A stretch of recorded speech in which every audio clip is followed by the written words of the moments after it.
Salut! Bienvenue dans une nouvelle vidéo. 2 secondes, hein.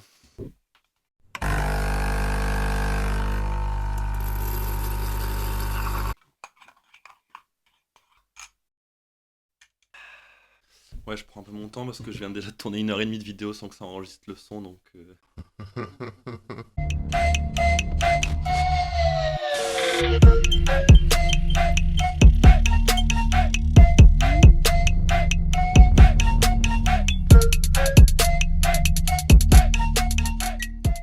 Bon, alors si vous êtes là, c'est parce qu'on va parler du coup, on va parler musique aujourd'hui, on va parler techno. J'ai décidé de vous parler de la techno parce qu'en fait c'est un mémoire que j'ai écrit il y a un petit moment quand je faisais mes études supérieures, il y a 3 ans on va dire. J'ai dû faire un mémoire sur un thème choisi.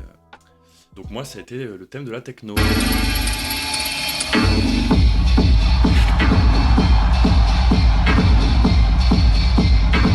J'ai voulu étudier un peu le phénomène de la techno, comment ça a évolué, comment son image a évolué. Elle s'est retrouvée par être utilisée en communication ou par des trucs plutôt mainstream, alors qu'à la base c'était quand même plutôt mal vu on va dire. Pour commencer, petite phrase de John Savage, s'il y a eu bien une idée centrale dans la techno, c'est bien celle de l'harmonie entre l'homme et la machine. Voilà, ce sera la petite phrase qui résumera cette vidéo. Donc à la fin de la vidéo, je vous montrerai un peu tous les bouquins que j'ai. En fait, le truc c'est que j'ai eu quand même pas mal de difficultés à trouver des infos. J'ai dû lire pas mal de livres, regarder des documentaires, des articles. J'ai eu du mal à trouver un truc qui résumait tout ce qu'il me fallait. Du coup, je me suis dit pourquoi pas moi le faire et partager tout ce que j'ai dû étudier, que ça serve à d'autres et que c'est là que ça intéresse. Voilà quoi. Je vais faire sortir le chien 2 secondes. Donc pour vous résumer un peu le truc avant de démarrer, faut savoir que la techno c'est un mouvement qui a une vingtaine d'années et qui représente aujourd'hui une génération entière. La techno, ça se danse partout, ça se danse dans des clubs ou dans des festivals, sur des plages en Corse, dans des forêts, dans des champs, sous des ponts, sur des bateaux, ça se danse même aussi au Grand Palais à Paris. Elle a bien changé d'image depuis ses débuts, elle a eu vraiment un gros développement, une démocratisation, et moi je parle même de fashionisation, entre guillemets. Aujourd'hui, les DJ, c'est les nouvelles rockstars, et un enfant sur 3 ne veut plus être pompier, mais DJ. Dans cette vidéo, on va voir ensemble le processus, tout ce processus qui a porté la techno jusqu'à aujourd'hui, et comment sa notoriété elle a évolué au fil des années. Donc la première fois qu'on entend parler de la musique techno, c'est quand ça a été introduit par Juan Atkins, c'est un des pionniers du mouvement à Détroit aux États-Unis, avec d'autres grands noms comme Frankie Knuckles, ou encore Kevin Saunderson. Mais en réalité, la techno n'est pas vraiment apparue pour la première fois ici. Il y en a d'autres qui ont ouvert la voie un peu plus tôt, en Europe notamment. C'est juste qu'elle n'avait pas encore le nom de techno. Tout débute vraiment dans les années 80, dans des villes américaines qui sont déjà des grosses capitales culturelles et musicales, comme Chicago et Détroit par exemple. Chicago étant une référence en blues, en jazz ou encore en disco, et Détroit plutôt en funk ou en rap. Chacune de ces villes donnera naissance à 2 des principales branches de la musique techno. Parce que vous allez voir qu'il y a 2 grands actes qui se sont créés quasiment dès le début. Tout commence parce qu'à l'époque, les disques jockeys, donc les DJ, ils en avaient un peu marre et ils se lassaient un peu de simplement passer des disques. Ils avaient envie de plus que ça, de créer vraiment. Et c'est là qu'ils ont commencé à mixer, c'est-à-dire mélanger 2 sons grâce à 2 platines. Et vraiment faire tourner des disques ensemble. Et après, ils associaient généralement à ça une boîte à rythme qui elle est à l'origine du fameux boom boom. Donc c'est dans un club afro-américain gay de Chicago que cette pratique elle va vraiment se développer pour donner naissance à la house music.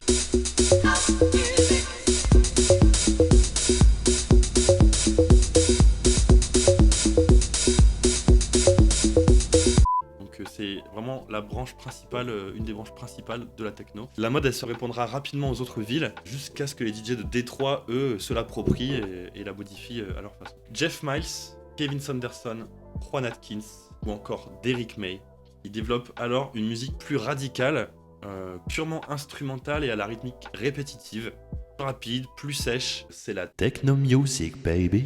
Voilà, vous apprécierez les petits montages, les petits effets sonores. Donc, on peut clairement considérer que le techno, c'est le prolongement de la house, qui est issu à la base des musiques afro, comme la funk, la soul ou le disco. La techno, elle va prendre cette house et elle va la teinter de musique plus occidentale, plus synthétique, comme l'ont fait les Anglais ou les Belges, par exemple, à l'époque.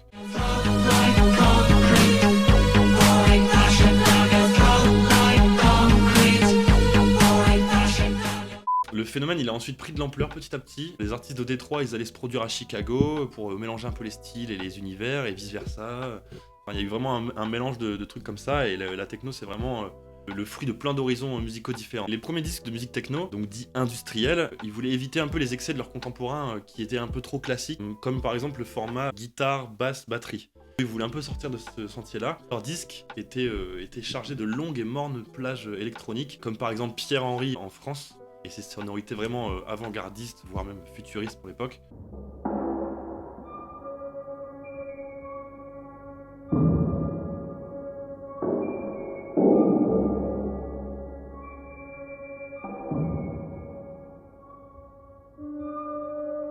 Et il se servait aussi des bruits très industriels et des bruits du quotidien, comme l'a fait parfaitement à l'époque Kraftwerk en Allemagne.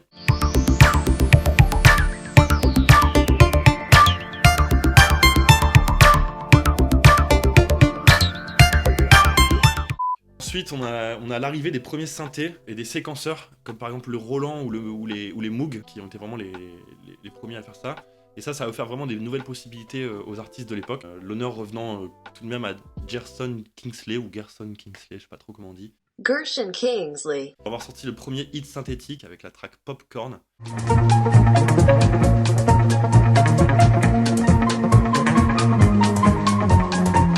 a été reprise bien des années plus tard par Crazy Frog, que vous connaissez très certainement.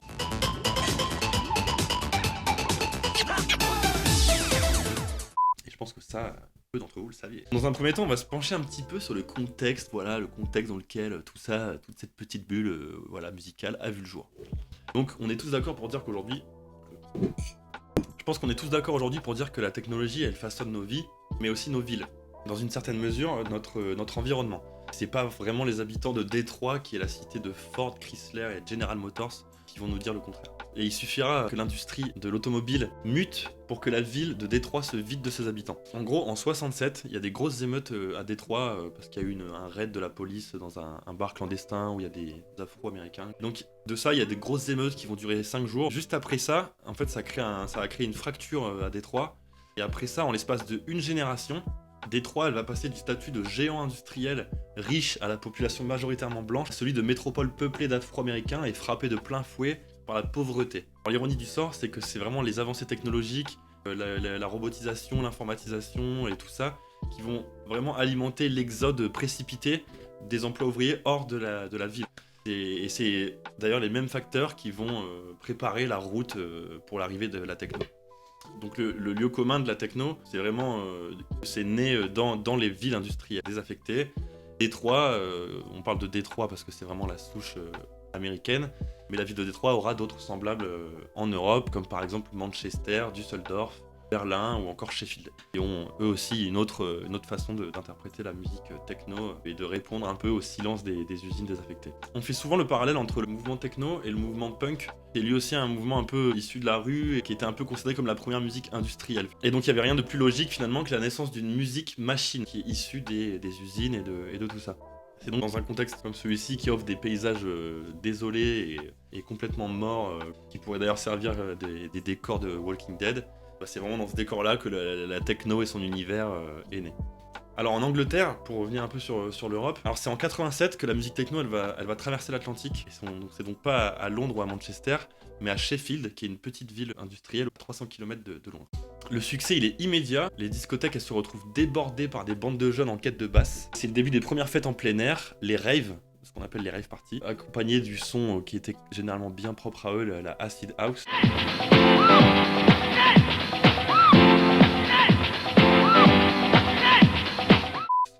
Qui est symbolisé par le petit smiley jaune là qu'on voit. Il y a deux facteurs qui ont vraiment joué un rôle important dans cette explosion de la techno en Angleterre. C'est déjà l'arrivée de l'ecstasy, qui est arrivée exactement la même année que la techno. Comme dirait Laurent Garnier, et qui explique dans une interview, ça a fait l'effet d'une bombe nucléaire. Imaginez que la bombe elle a explosé en Angleterre, elle a tout ravagé en 6 mois ou 1 an. Et après, le souffle de la bombe qui a contaminé petit à petit l'Europe. Donc ça s'est fait plus progressivement dans le reste de l'Europe. Mais l'Angleterre, vraiment, ça a tout ravagé en 6 mois. Exta et musique techno dans les boîtes, les jeunes sont devenus complètement ouf. Et il y a un autre phénomène aussi qui a poussé beaucoup à ça, au phénomène rave, en plus de l'ecstasy, c'est l'élection de celle qu'on appelait la Dame de Fer à l'époque, Margaret Thatcher, en 79 puis en 83. Et en fait, elle a mené une politique qui a vraiment abouti à la fermeture et à l'abandon de nombreux sites industriels. Et du coup, dès ce moment-là, on trouvait plein d'usines désaffectées, de sites industriels abandonnés qui demandaient qu'à être réinvestis. Ensuite, il faut se mettre à la place des jeunes de l'époque. Faut imaginer qu'on mange un peu le même son quand même depuis 10 ans, tu vois. Les jeunes, ils tournent un peu en rond, ils sont dans des villes qui sont complètement ravagées, qui étaient vraiment dans un essor de ouf commercialement et tout ça, et qui d'un seul coup se sont retrouvés vidés, toute la richesse s'est barrée et tout. Il faut se rendre compte que pour ces jeunes-là à l'époque, c'était un truc de malade quoi. Et ils se retrouvent là à prendre des extasies dans des hangars, en plus dans des lieux de ouf, dans des usines désaffectées, enfin des décors qui sont fous quoi pour eux. Écouter une musique qui est nouvelle, qui les déchaîne. Ils peuvent danser toute la nuit, des fois 12 heures, enfin c'est un truc de fou. Alors c'est ensuite en 89, donc 2 ans après tout ça, que la techno elle va traverser la Manche. Je reviendrai après sur les raisons de pourquoi les mecs sont pas restés en Angleterre. Il y a des raisons, ils sont venus en France comme les Spiral Tribe par exemple qui sont hyper connus. Donc en 89, donc la vague techno traverse la Manche. C'est joli hein, la vague, la Manche, la mer, toute cette vague. Ça traverse la Manche, ça arrive en Espagne, en France, en Allemagne. Les premiers qui vont être progressivement réduits par ce phénomène, c'est les clubs gays. Les premiers qui vont vraiment s'adopter ce mouvement-là. Donc c'est les premiers à partager ce genre de nouveaux sons et après forcément ça s'est développé. Et donc 89, c'est aussi la date de la chute du mur de Berlin. Ça a fait le même effet qu'en Angleterre. Les jeunes ont retrouvé une liberté de mouvement ou une liberté culturelle en fait, plus simplement. Et c'est pour ça aussi que ça a explosé. C'est arrivé à ce moment-là, techno, bam bam. Berlin-Est libéré, donc plein de trucs désaffectés, des trucs abandonnés. Ça a fait le même effet qu'en Angleterre.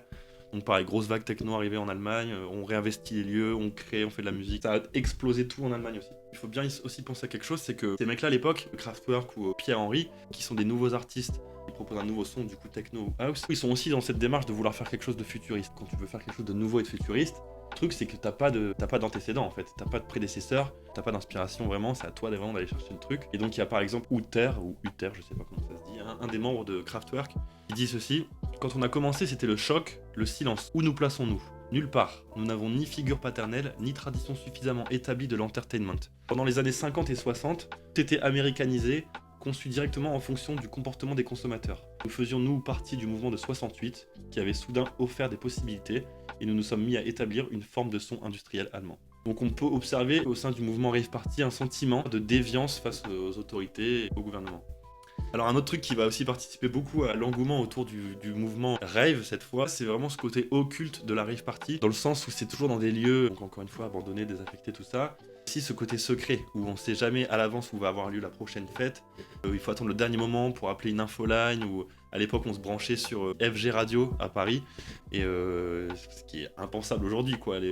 T'allumes ta radio et le mec te dit à la radio, comme si t'allumais Skyrock aujourd'hui, et le mec te disait bon bah il y a une teuf dans tel champ, à tel endroit. À l'époque, ça se passait comme ça, même si ça a très vite été entendu par la police aussi, forcément, parce que la première vraie teuf qui était à la base un after, c'était l'after du pont de Tolbiac. Les plus anciens, ils connaîtront ça. Et du coup, on se branchait sur FG Radio, bam, et on disait, ouais, il faut aller à tel endroit, pont de Tolbiac, par exemple. Sauf qu'au bout d'un moment, les flics entendaient tout ça, et donc l'after du pont de Tolbiac, il a été vite encerclé de CRS au bout de quelques semaines ou quelques mois. Petit à petit, on a commencé à avoir un deuxième moyen de communication pour préparer les gens et inviter les gens au teuf, c'était les boîtes vocales. On appelle ça aussi les infolines. C'est simple, on attendait un SMS, donc c'est souvent des chaînes de SMS qu'on s'envoyait comme à l'époque, au Nouvel An ou quoi. On s'envoyait tac entre potes et tout. Et après, donc on recevait un code avec un numéro de boîte vocale, on appelle cette boîte vocale, et là on a un mec qui nous fait une boîte vocale en mode pour les mecs qui veulent venir à la teuf de machin, prenez direction tel endroit, vous prenez à droite au rond-point. Le mec nous explique toute la route comme ça,